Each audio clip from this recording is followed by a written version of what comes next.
Hi, the lecture today is about calculating volumes of solids. We have just gone through calculating areas, and a common trend that you're going to see in your calculus class for a while is calculating various geometrical things. We have gone through area, now we are going to go through volume. In next semester you're going to see calculating length of curves. From there you might go to calculating the surface area of shapes in 3 dimensions, and so on. Later on you're going to see applications to finding center of mass, finding total weight and charge, and various applications in physics. For the lecture today we are going to first start by a simple shape of a cylinder and talk about what is the volume of that. Our plan is to take a general region in space, and in order to calculate its volume we are going to cut it up to thin cylinders. So we need the volume of a cylinder to use as an ingredient of our calculation. When we take an object and cut it up, we create lots of cross section. Imagine a loaf of bread that has been sliced up. Each of those slices has a cross section. We are going to use that concept, and we are going to build up a general formula for volume. General formula is going to be rather hard to apply, and we are going to concentrate on some simple shapes. And these are solids of revolution. These are solids that are obtained by taking an ordinary shape in 2 dimensions and rotating it around a certain axis. Many shapes you see in nature have such a property, and we are going to work extensively on that concept. That's going to show up in this section and also in the next one. Then I'm going to go on and give you several examples. From there we are going to go to a general formula that it applies to this method of solid of revolution. This general formula is geared to a method that's called the method of washers. So I will mention something about that.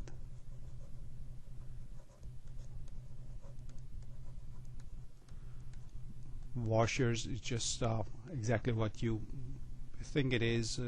Things you find in hardware store, looks like a ring or something. So the method uses that shape, and for that reason it's called method of washers. Then at the end we are going to have several examples of solids that are not rotational and offer us a little bit of a challenge. Okay, let's go ahead and get started with our very first shape. You know from high school perhaps that volume of a box, so if I have a 3-dimensional box, and here are the back walls of it, show it in green here. If you have width, length and height for this, volume is going to be just a product of these 3 dimensions. That's our basic formula. Anything else essentially is built out of this formula. Anything else that we have has to be cut up into boxes, and each box is going to have a volume equal to this, and then we have to add up all those little contributions to get the total volume. You're going to have a project similar to that in Calculus 3. Right now we are going to go through something a little bit easier than that, and that's the following idea. First I take you through one formula you might be familiar with, and that is the volume of a cylinder. A cylinder is just something looking like a can.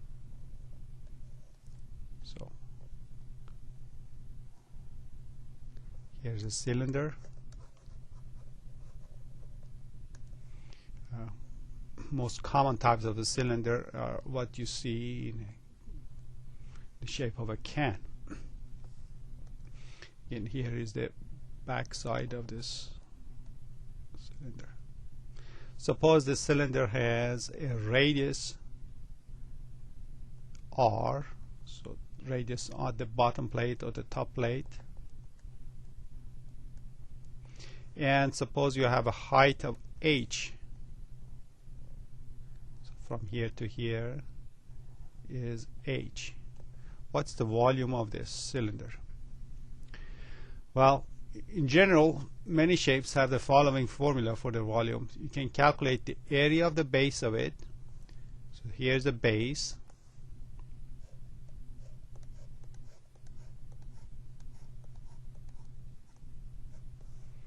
That volume is going to be area of base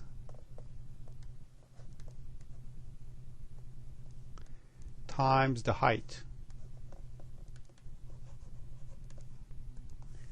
What's the area of the base? This is, remember, it's a circle. Area of the circle, you remember that, pi r squared. Height is h. So this is the volume of a cylinder.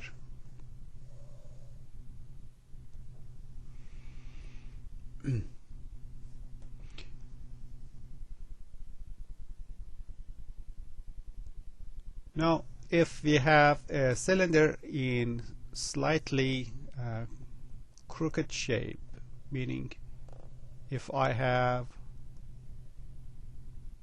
a shape here, doesn't have to be a circle, just anything, any shape on any plane. So here's a plane, and we have some shape on it. If we take this plane and move it parallel to itself, okay, just move it up or down parallel to itself,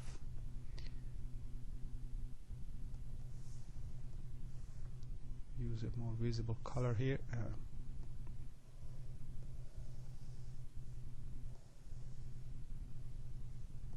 and the shape has moved with it and perhaps has come to here. Now if I connect identical points on the edges, connect this point to that point, this one to this one, and so on,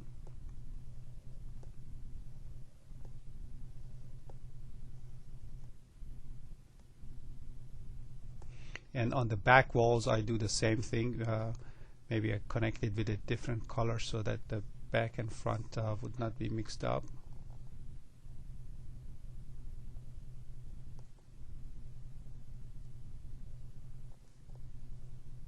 I wonder if that is visible for you as to what I'm doing here. Here is right on the edge. So this is a cylinder that has been perhaps kicked some and bent to the side and such. What I want to say here is that the volume of such cylinders are still given by the same formula. That is, the volume is equal to area of the base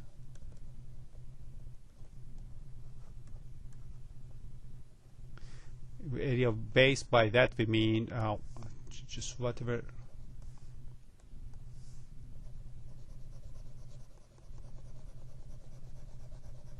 this shape was, it has an area. Calculate that volume, calculate that area and multiply that with the height. What do we mean by height? Height is the distance between these two plates. So from the first to the second one, whatever the displacement was, that will be the height. So this formula is actually quite general. It's not restricted to such a nice shape of a cylinder. A general cylinder has the same formula. However, this is essentially all you need for most of what we are going to do in this section. At the very end, we need a more general formula, and the formula is going to be this: area of the base times the height, regardless of what the base looks like, so long as the two plates are parallel to each other. Okay.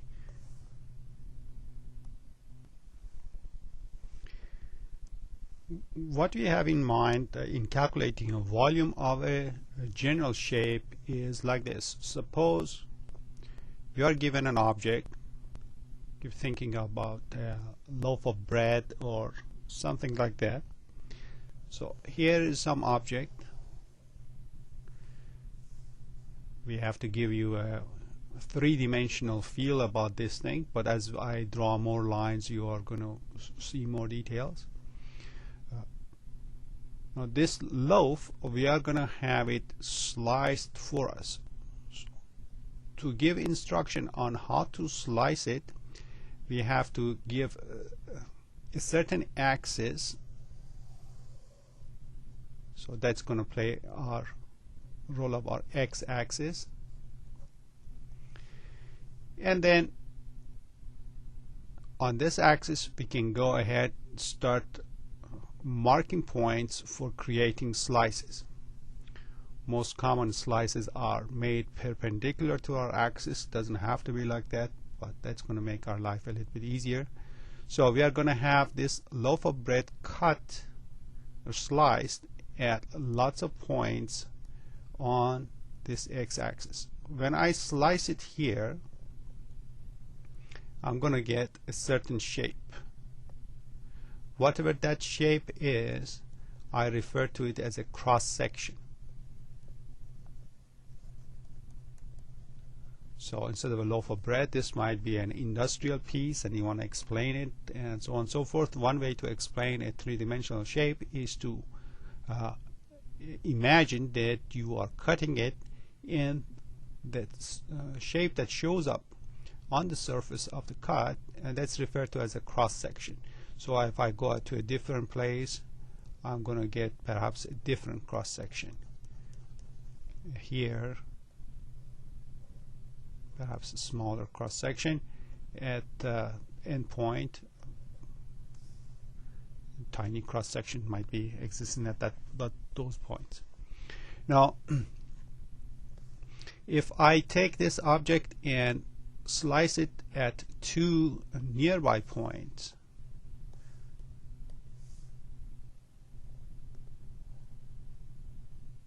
so I made two cuts near to each other.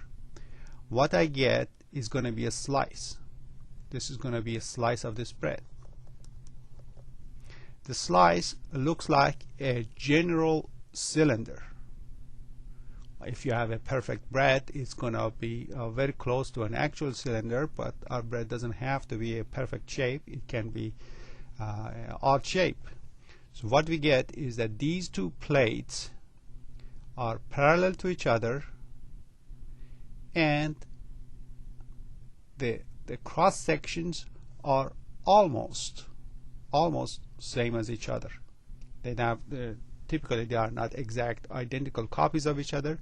There are slight variations, and that's why the shape of this bread changes from one end to another end, but this slice is approximately a general cylinder.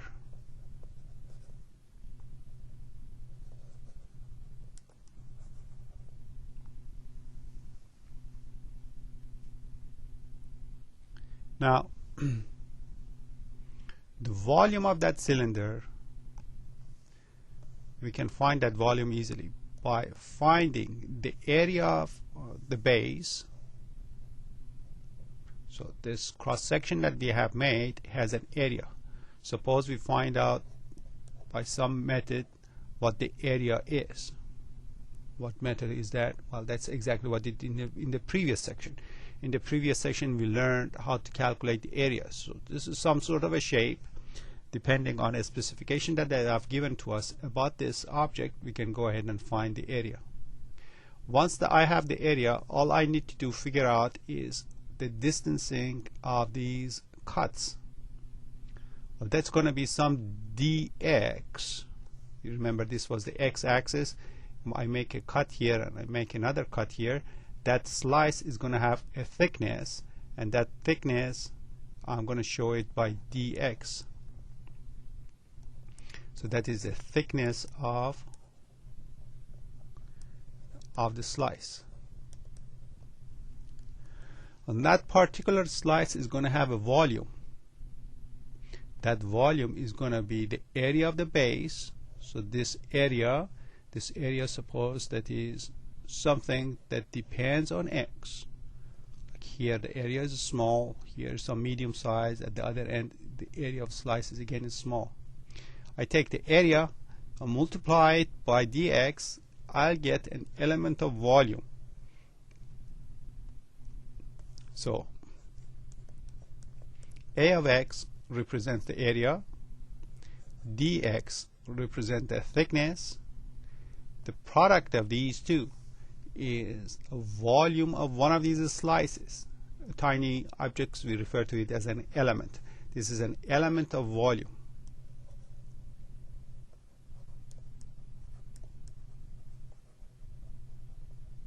Where do these contributions come from? From one end is here and the other end would be there. This one perhaps some point A, and this point is some point B.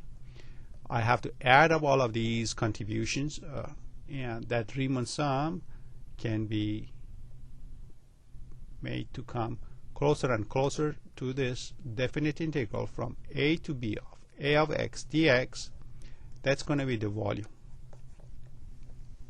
So that's a very general recipe. It just details for you the idea that we are going to follow for solving a variety of problems in this section. So our attempt is to introduce some sort of axis, cut up the shape perpendicular to that axis, find out area of the cross section, multiply by the thickness of the slice, and integrate that over interval of interest from some point to some other point. Okay, that formula is a bit hard to apply for arbitrary shapes. You really have to go all the way to Calculus 3 to have enough practice with three-dimensional shapes and such. So what we are going to do right now is start from the easy case, and that's the case of solids of revolution. So our next topic is to talk about solids of revolution.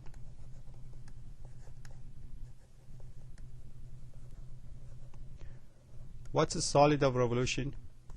Well, if we start with the simple shapes in Calculus 1. So I start with an x-axis here, and some favorite shape or something, whatever function I might be interested in. So this whole thing is for now, this is just the xy plane with some shapes drawn in it. Now we take this shape and rotate it around some axis, typically around x-axis, but it could be rotated around any axis you wish. So if I take this thing and rotate it, what do I get? Well, when you rotate it, you get a circle, but we are trying to show a three-dimensional perspective, so our circles start looking elliptical a bit. At this end, I'll also rotate this. Every point of this gets rotated, so you get some sort of a cone-looking shape. And what you get at the end, that's what we refer to as a solid of revolution. It is, imagine this thing filled up. That's why we call it a solid. Imagine the whole thing filled up. It is created out of a revolution by turning something around something else. And that's a shape that is easy to describe.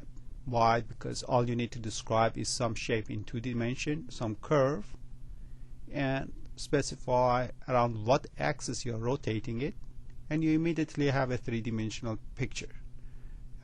A general 3-dimensional picture is much harder to describe, but these guys are very easy to describe. Our objective is, well, suppose this is given to you, the curve is given to you, and the beginning and end of area of interest also is given to you. What would be the volume of this thing? Many industrial shapes come in that kind of design. They have a rotational symmetry to them. And finding the volume, is going to depend on the formula we are just going to develop. So what are we going to do? Same as before. Here is our loaf of bread in this particular shape. We are going to slice it up. Natural axis to consider is just this x-axis, axis of rotation itself. You slice this thing up. The nice thing about this is that the slice is a perfect circle, because we made it out of a revolution. This is a perfect circle. I need to find out what's the area of this. What's the area of this circle? Well, for the area of a circle, I need to know what radius it's going to have. Well, the radius of this is just a y. It's how tall that original shape was, which is same as f of x. So area, you remember, area of a circle is pi r squared. So r is just y. Or you would like to write the function is y is same as f. So area of this is pi f squared. How about the thickness of it? The thickness, it comes from your axis. You are making another slice here. Maybe I make it a different color. Say maybe blue color might look better.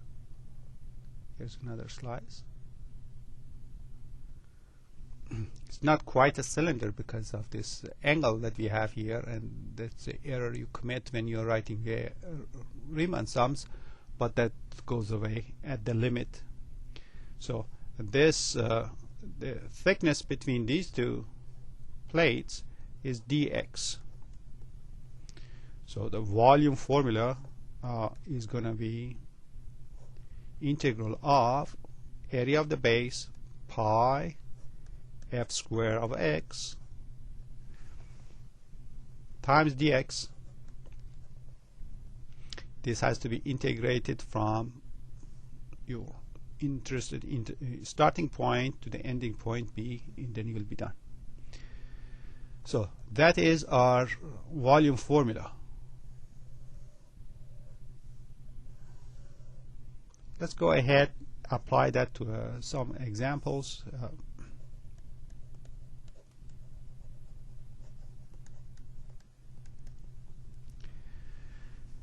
One of the most famous examples here is finding the volume of sphere.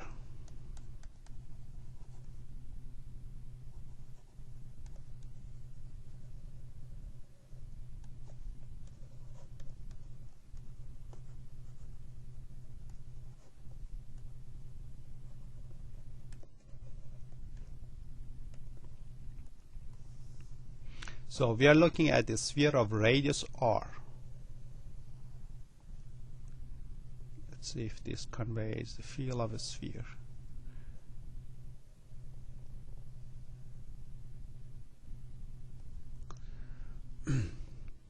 So it has a radius r. We want to find the volume. Most likely you have come across this formula in your geometry class in high school. What we want to do is to find the same formula by going through a rather basic exercise in calculus. Well, what was our strategy? Our strategy was to find an axis. This is obviously object, a solid of revolution. So let's start building a sphere out of rotation. So I take an x-axis, I draw a semicircle of radius r. Suppose this is my circle, so it's of radius r. I take this thing and rotate it.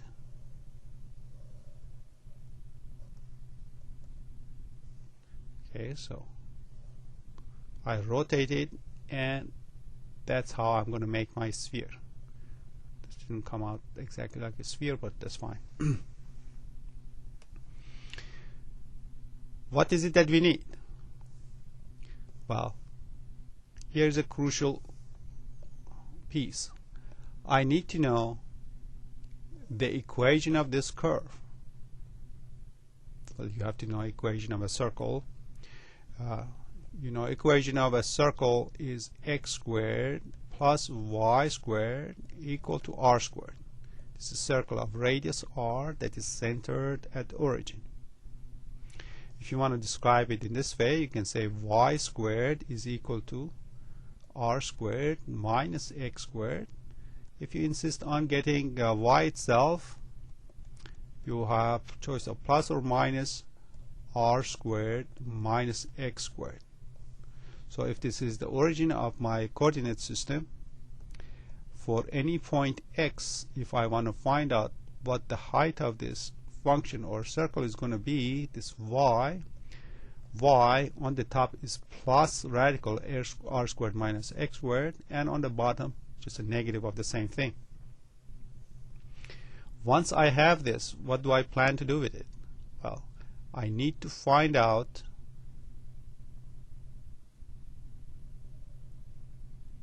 the area of this intersection. I need to find area of this. What did we say area is? Area was pi r squared, and what's our r here? Is y. Y squared itself is r squared minus x squared. So I write pi is equal pi times, instead of y squared, I write r squared minus x squared. So the area of the cross section is this. What am I supposed to do with this? I'm supposed to think about a slice that has a thickness dx. Take that dx or thickness, multiply by this area. So I have pi r squared minus x squared multiplied by the thickness dx, and integrate from beginning to end. Well, what's my beginning and end? I start from here, slicing my way all the way through the other side. Is that right? I'll keep creating lots of slices here, from a tiny slice on this side to another tiny one on the other side. What is this point? That point is of course minus r on the x-axis. That point is r. So the integral goes from minus r to r. And what we have out of this is the volume. So let's go ahead and clean up. Pi is a constant, so I can put it outside. And I have minus r to r squared minus x squared dx. Let's go ahead and calculate this integral. We have learned how to calculate. R is a constant. What's the integral of that? Integral of that would be r squared x. What's the integral of x squared? Antiderivative of that? It's x cubed over 3. Now I have to place these two limits, minus r and r in it. So pi, I plug r in this, I get r cubed minus r cubed over 3. Now I plug minus r in it. This becomes minus r cubed, and plugging minus r for this, I get minus r cubed with this minus makes it plus r cubed over 3. Now this is 2r cubed over 3 minus 2r cubed over 3. The whole thing boils down to 4r cubed over 3. Typically this is written as 4 pi third of r cubed. So we found this celebrated formula. Volume of a cube is 4 pi third r cubed.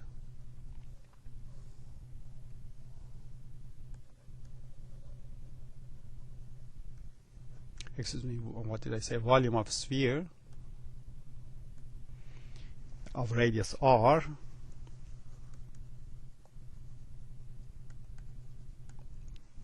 Now this problem might look a little bit challenging to you. Perhaps the difficulty you might have is the presence of this letter R. You have two letters in the whole problem, and that typically for students who are just starting with calculus a bit hard to swallow.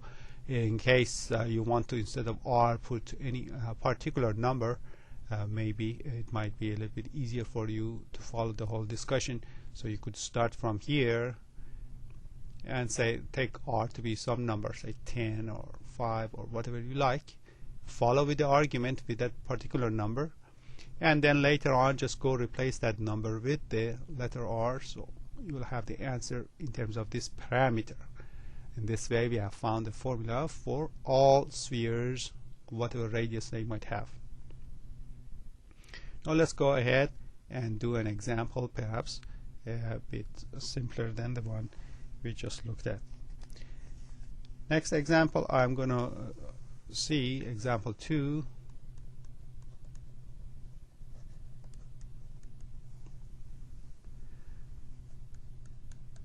Find a volume of solid of revolution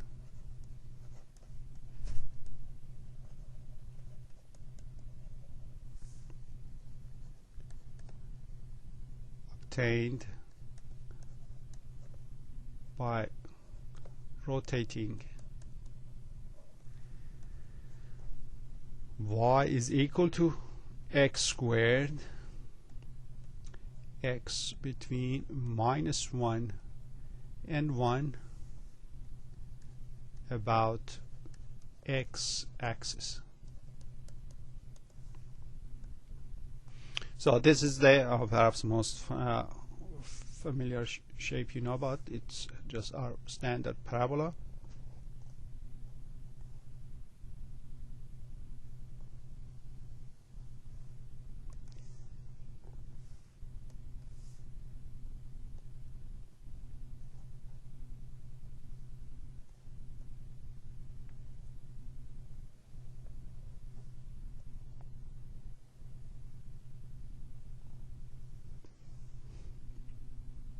So if I take this parabola and turn it around the x-axis, it would be a good exercise for you to stop this and try to visualize what shape is it that we are going to get. That's a crucial test for you in Cal 2 and Cal 3, where you have to work with three-dimensional pictures. And of course in engineering design classes, that's also necessary to have a good visual impression of things in 3 dimensions. Try to describe to yourself what does this thing, what is it going to look like. Well, when you rotate it, you can get some clue about what is going to turn out by first reflecting it across the x-axis.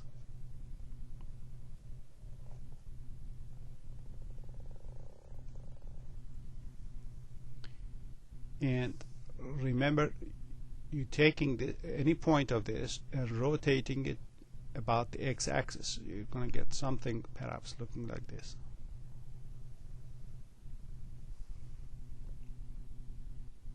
Any point here will be taken and will be rotated in the same fashion.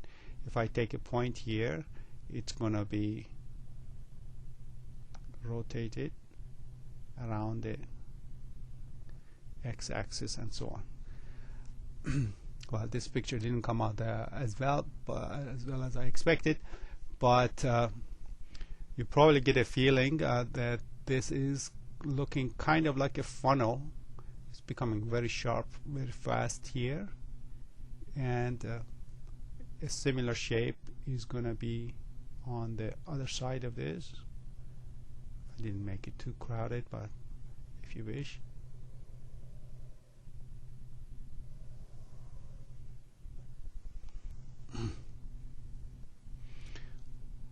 Well, maybe I better go ahead and draw this thing again so that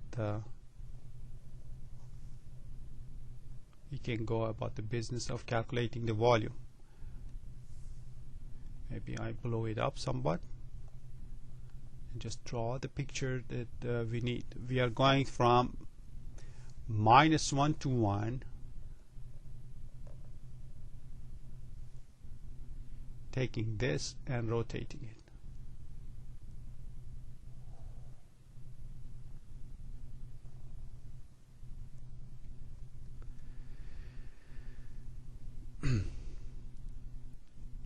Well, what I need is a volume of a slice. If I take a slice out of this, so the slice is being done at the point X. So suppose this point is X. What's the radius of my slice? The radius is just Y. That radius is going to be Y, which is X squared. Radius is equal to X squared. Now, what is the area of this cross section? Area, you remember, is pi times radius squared, pi r squared. Now, radius itself is X squared. X squared has to be X squared, so we get pi x to the 4. That's the area of one of these cross sections. I have to take that, multiply by the thickness, which is dx, and then I have to go from the beginning to the end. Beginning of this is -1 and end of it is 1. That's just what's stated here. You're taking this parabola, limited to -1 to 1, and then turning it. So I have -1 to 1.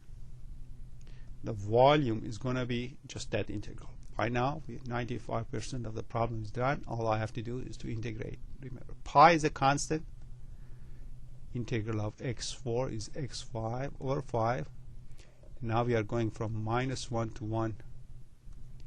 I plug 1 in this, get pi over 5, plug -1 in it, so minus pi over 5 boils down to 2 pi over 5.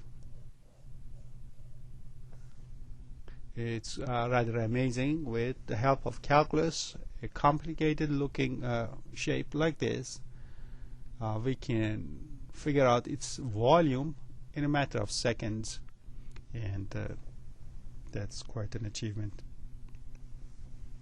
Okay, you have seen a couple of examples with objects rotated around the x-axis.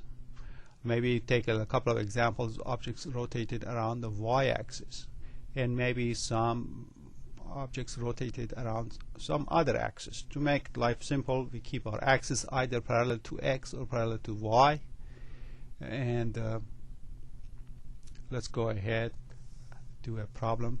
Here's example.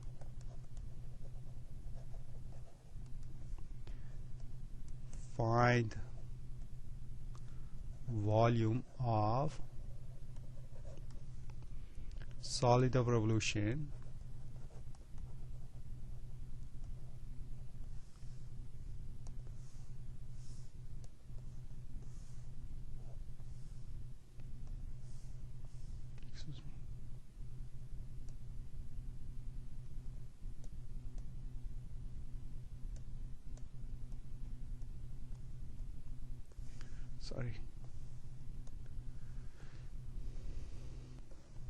sorry for that interruption. Find volume of solid of revolution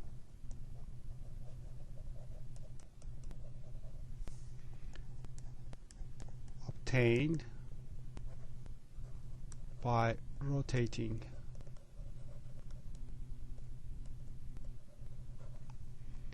y equal to x squared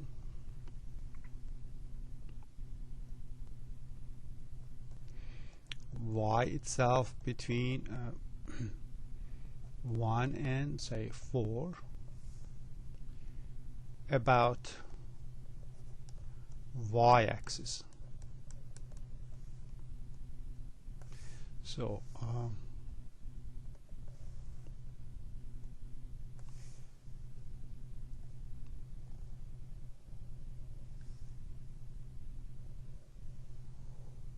again we have our famous parabola.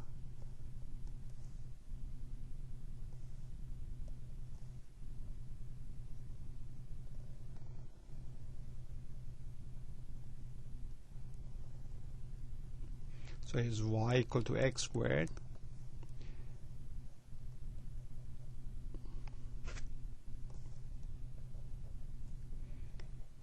Here are the limits y and 1 and 4.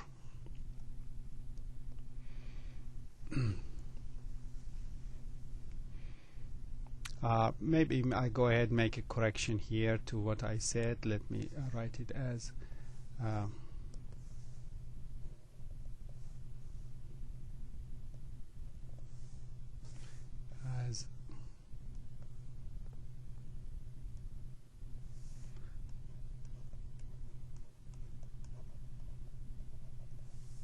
so x is between 1 and 2.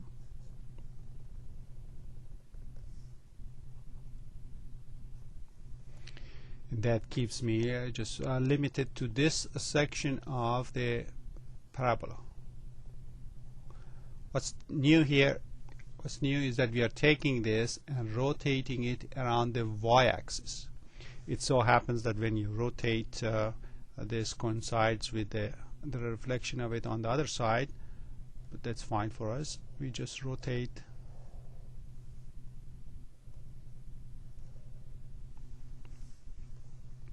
what we want is the volume of this thing. So how do we handle this problem? Again, same as before, we take an axis for ourselves.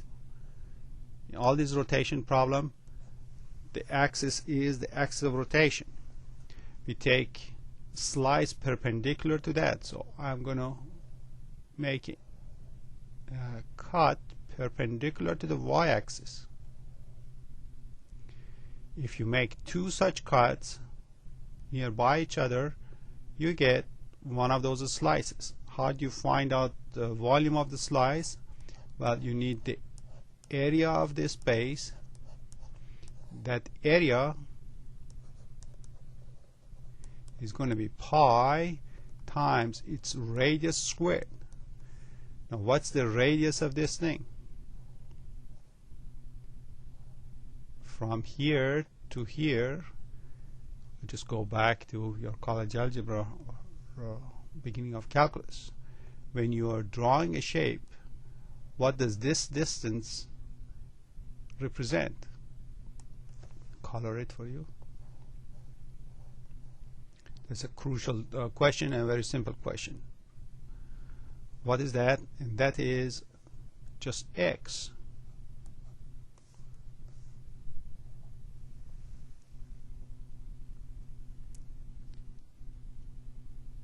Is that right? The size of this circle here is just x of this point. Now I multiply by dx, excuse me, by the differential in the direction of our axis, which is thickness is dy. The volume of a slice is pi x squared dy. Now when I want to perform my integration to find the total volume, I need to have all of my variables in the same language. Everything has to be either in x or everything has to be in y.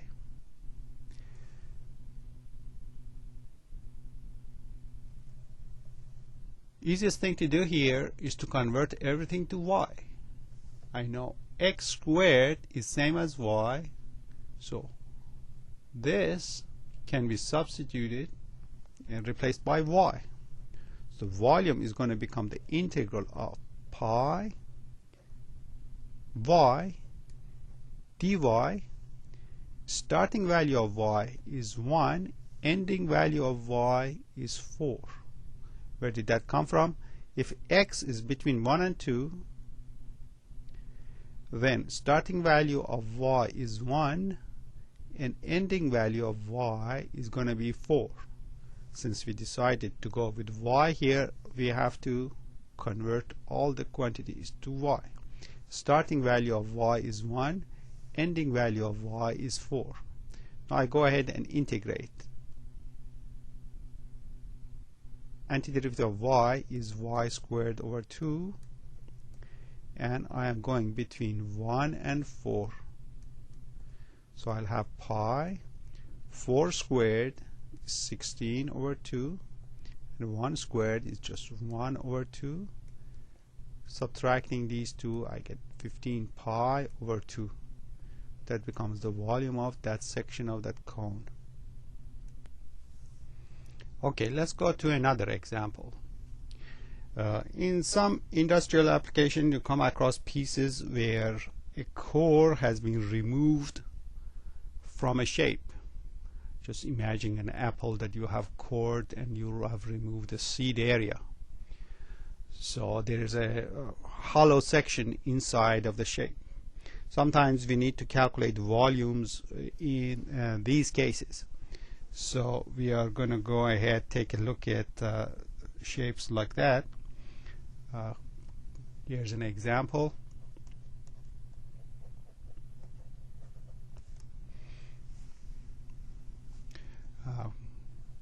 Consider the region bounded by y equal to x and y equal to x squared. Find the volume of solid over revolution.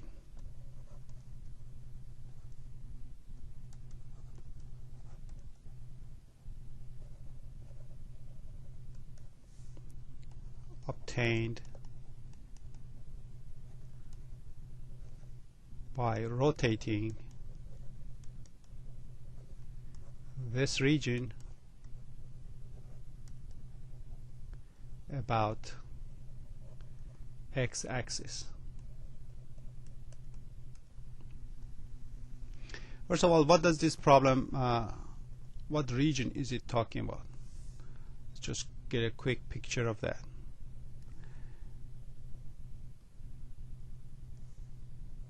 We have y equal to x, which is not hard to picture, y equal to x, and y equal to x squared. Suppose this is 1, y equal to x squared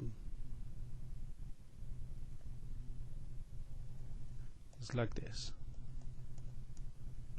So the region that is bounded by these two curves is going to be this.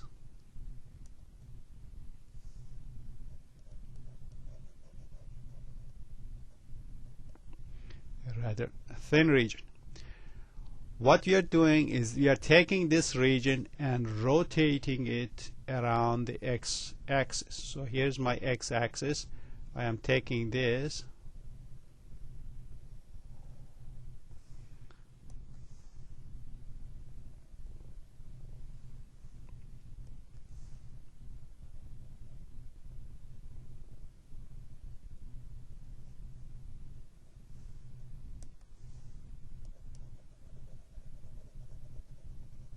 So it's like getting a cone. From inside of that cone, we have this curved cone removed from the first cone, and we want to find out what is the volume of that rather thickened shell that is left on the side. Well, first of all, we need something about the region itself. Where does it start? Where does it end? In all of these integrals, we need to know beginning and end. Well, that is easy to come by in this problem. Let me draw a picture separately here. That was x, and this was x squared. Where do they intersect? To find the intersection point, set the two functions equal to each other. That's easy to solve. You bring it to one side, you factor that, you find out, as you expect, that the two roots are at the origin and at x equal to 1. So this is 0, this is 1. That tells us you start at the origin, we knew that, and you come as far as 1. If you didn't know that, now you know. Well, how do we find the volume? Well, really, you have to find the volume underneath this, inside of this blue cone, and from that you're supposed to remove the volume of what is enclosed by this purple cone or fuchsia color or whatever it is. So if you want to go by slicing, we can come by a rather general idea as to what happens in this case. So let's take a slice. If I slice this thing somewhere in the middle,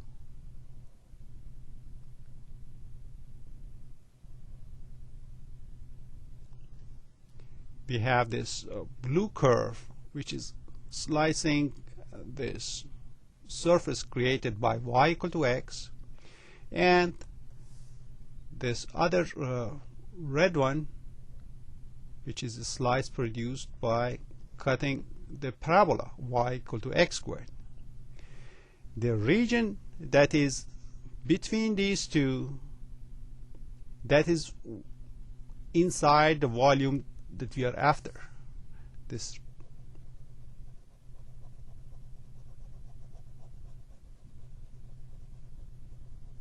what does that look like? Well, that's kind of like a ring, and in literature sometimes it's referred to as a washer. So outside looks like, well, outside is a circle like this, inside is another circle, concentric circles, and the section that is inside the region of inside the volume of interest for us is this ring between these two, and that is sometimes what is referred to as a washer, because it just looks like a washer you see in the hardware store. So how do I find the area of this washer? I need this area, I want to multiply it by the thickness, and then I have to integrate from beginning to the end. Let's just do this problem now so that we can make use of it later on. Suppose the radius of the outside edge is r, and the radius of the inner edge is little r. So the area of the washer, that is going to be the area of the big circle, that is pi r squared, minus the area of the interior circle. If you wish, you can just factor it. Pi times r squared minus r squared. Remember, this is the outer radius,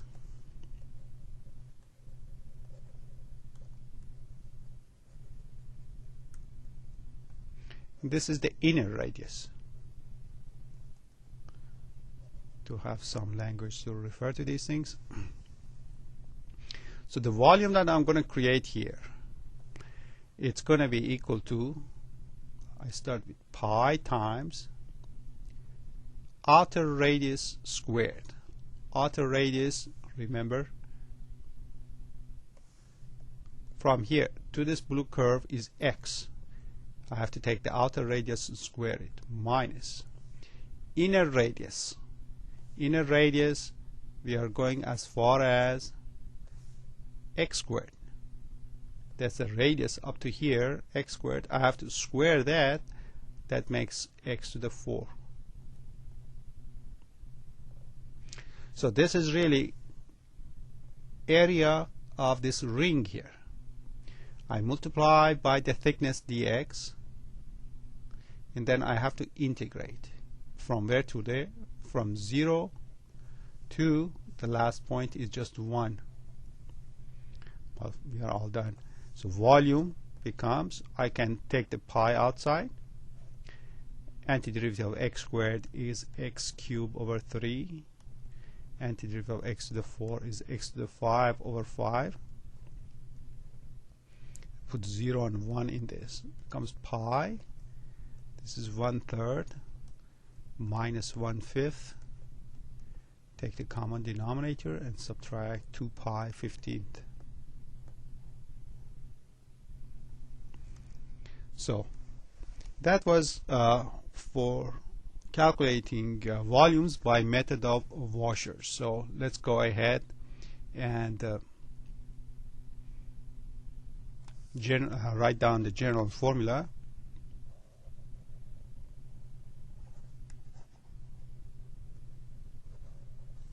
So here is our shape.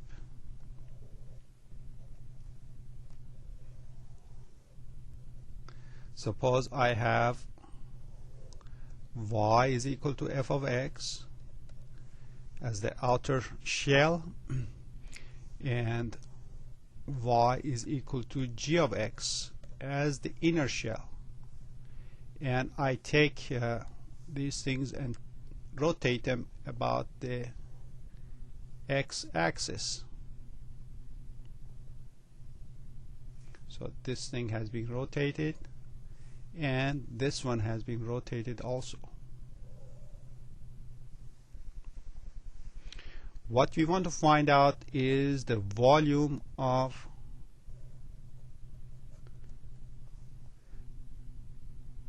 that shell between these two. And suppose we want to limit ourselves to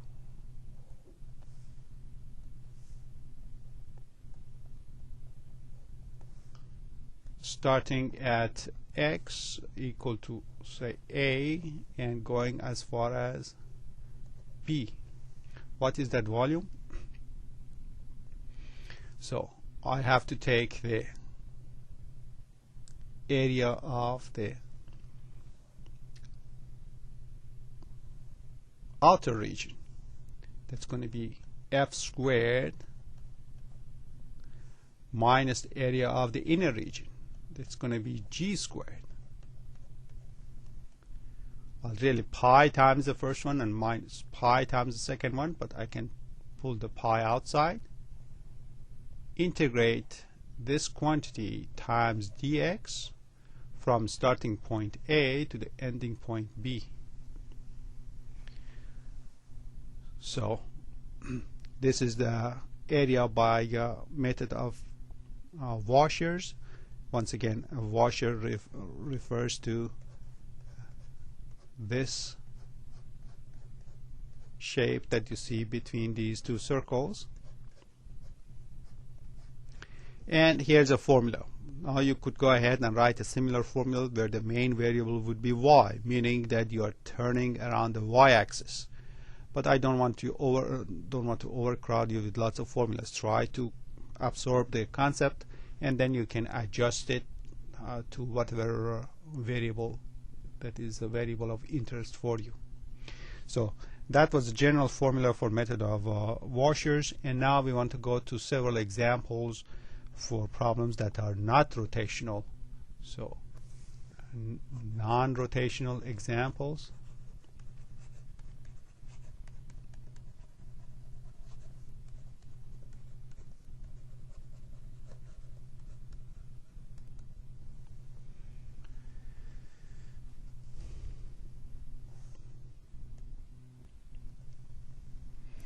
Okay, for the last example today, I'll have the following. Suppose I give a description of a region in space by drawing the picture for you, and ask you to help me find out the volume of it. So we start with a circle.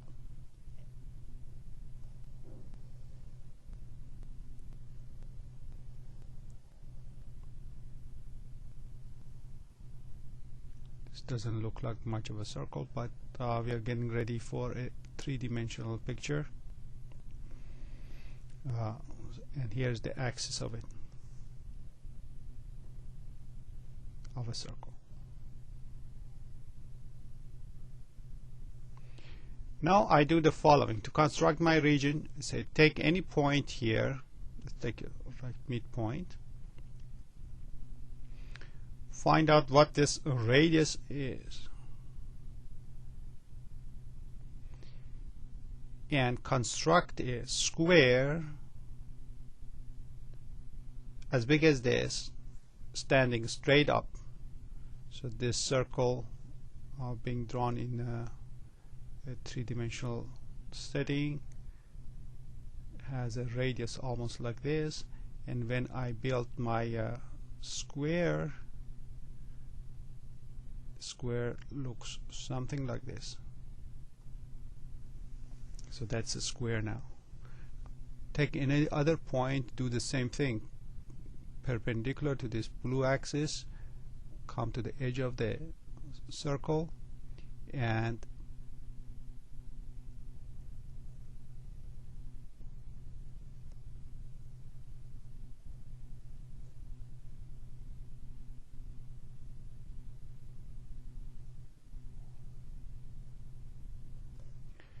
build another square, and so on. Like at this point,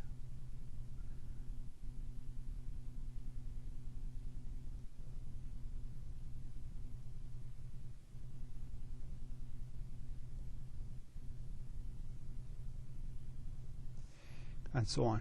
Here another example.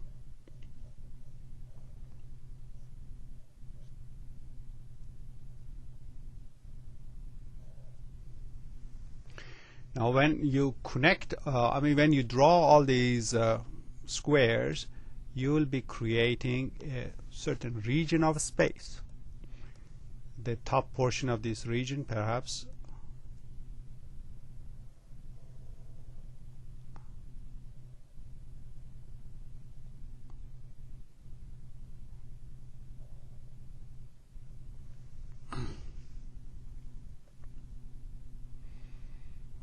there's a kind of a crease in this region connecting these points.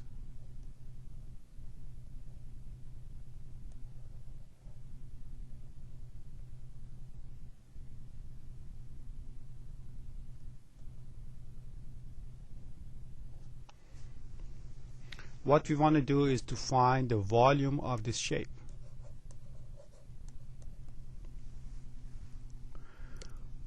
To make this a numerical example, suppose I tell you the radius of this circle is just 1, to keep it simple, and we want to find the volume.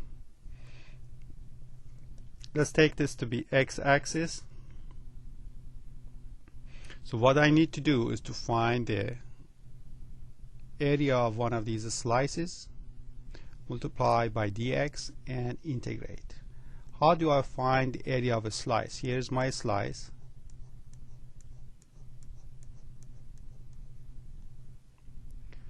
We said we are constructing squares. How big is the length of this square? If this is x, remember the equation of the circle is x squared plus y squared is equal to r squared, which in this case is 1. Where is our y? You can consider our y-axis is to be this axis. So this y here, so y squared plus x squared is going to be 1. So that tells me that y squared is 1 minus x squared. Now if this is y, y squared is also the area of this square. The area of this square is just y squared, is 1 minus x squared. So to calculate the volume, all I have to do is to take, this is the area of one of these slices, multiply it by dx, and then integrate from the left point, which is -1, all the way to the right point, which is, here's 1, here's -1. So once again, in this section we don't have a rotation, there's no pi showing up here. We take the area of each slice, multiply by dx, and we are done. This slice was a square, its area is square of a side, side was y, square of the side is 1 minus x squared, and that's what we integrate. So here is gonna, the antiderivative is x minus x cubed third. We are going to put -1 and 1 in it. At the 1 we get 1 minus 1/3. At the -1 we are going to get just negative of these, -1 plus 1/3. That is 2/3. Another 2/3 makes a total of 4/3. That's the volume. The integration itself is not a challenge. Visualizing the shape in 3 dimension and trying to guess what shape it is, that's the main challenge. Let me give you some clues and ask you to think about it. If you build a cylinder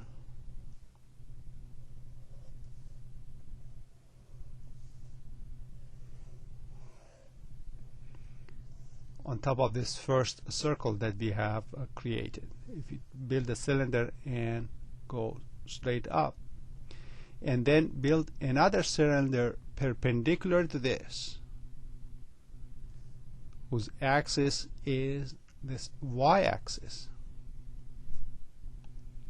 the intersection of the two cylinders will have a shape looking like this. So one portion of this shape is a portion of the cylinder that I just drew, and another portion of the cylinder, another portion of the shape is a cylinder whose surface looks like this.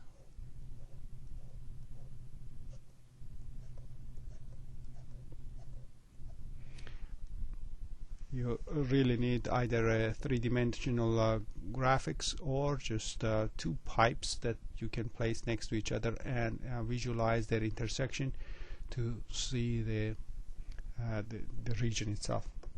Okay, you go ahead and do the exercises of this section.